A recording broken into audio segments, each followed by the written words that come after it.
My name is Chloé Jafé. I was born and raised in France.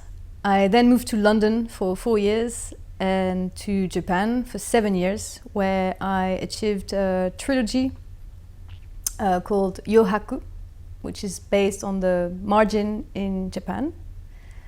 And I started to be interested in photography since I was a little kid, because my dad is a photographer and I spend a lot of time with him in the darkroom.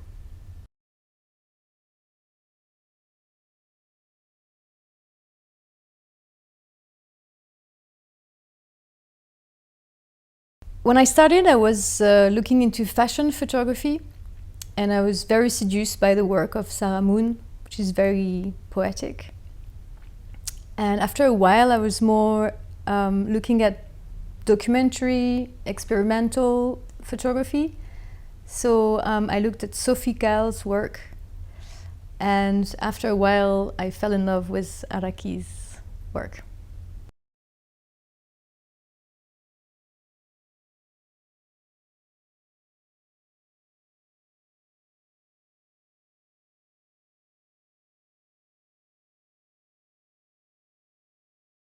I Give You My Life is a long-term project that required a lot of time and dedication. When I first started to make contact in Japan, when I arrived, I was only finding dead ends. So after a while, I decided to get a job as a hostess to get closer to the girls and understand their process and the way they were working, the way they were thinking. But soon enough I realized that they were not making decisions. So it's only months later that I had the luck to meet an important boss from the organization. And from then on, I started to build a trust relationship with him. But I think from then it took a couple of years before he started to trust me and before I could start photographing properly.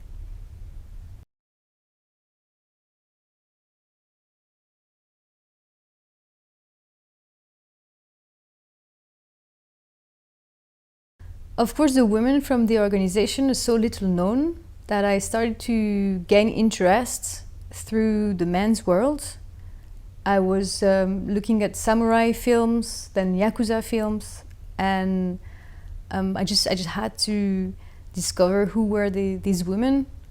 I found a book called Yakuza Moon, which is a story of a daughter of Yakuza boss, and then a TV series called Gokudo no Tsumatachi, which is the story of Yakuza women.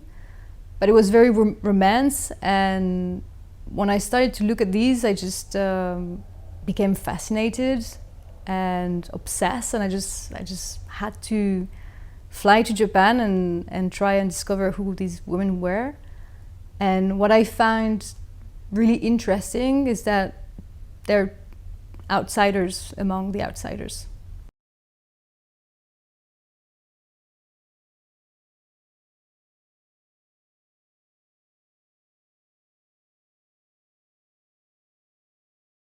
I think I couldn't have done this project without showing Irezumi, because it's part of this underworld culture. So visually, it was an obvious aspect.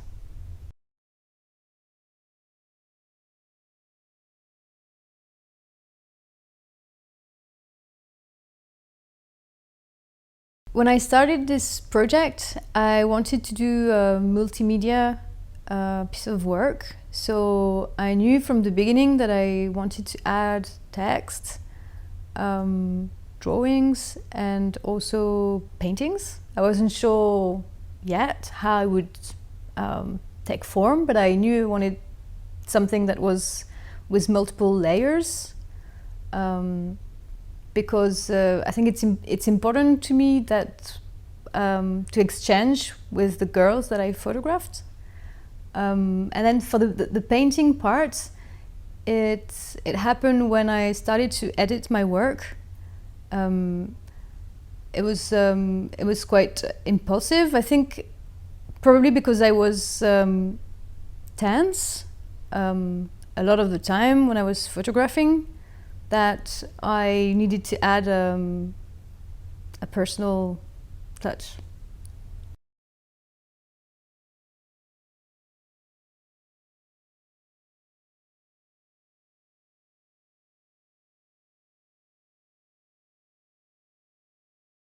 Unfortunately, it's work that I'm not allowed to show in Japan for obvious reason. The people I photograph are not protagonists, they're real people. And it happened once that a gallery was interested to show this work, but this just couldn't happen because I would not be able to invite them inside the building. Saying that, I share all the pictures with them, of course. They've seen the book. And it's a trust relationship, so I show them everything, and then I think that they just trust me back in my selection.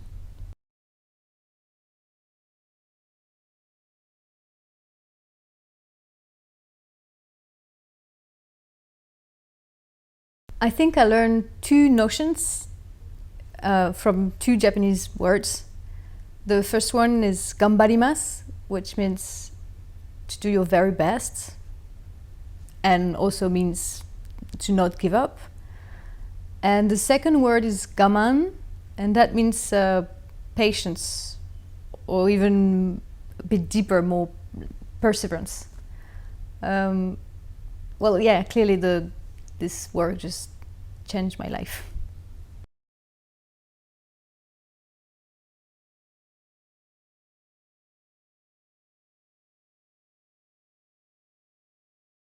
I am now finishing the production of the second chapter of this trilogy with the book Okinawa Mon Amour. And I'm working on other projects, but I can't say just now.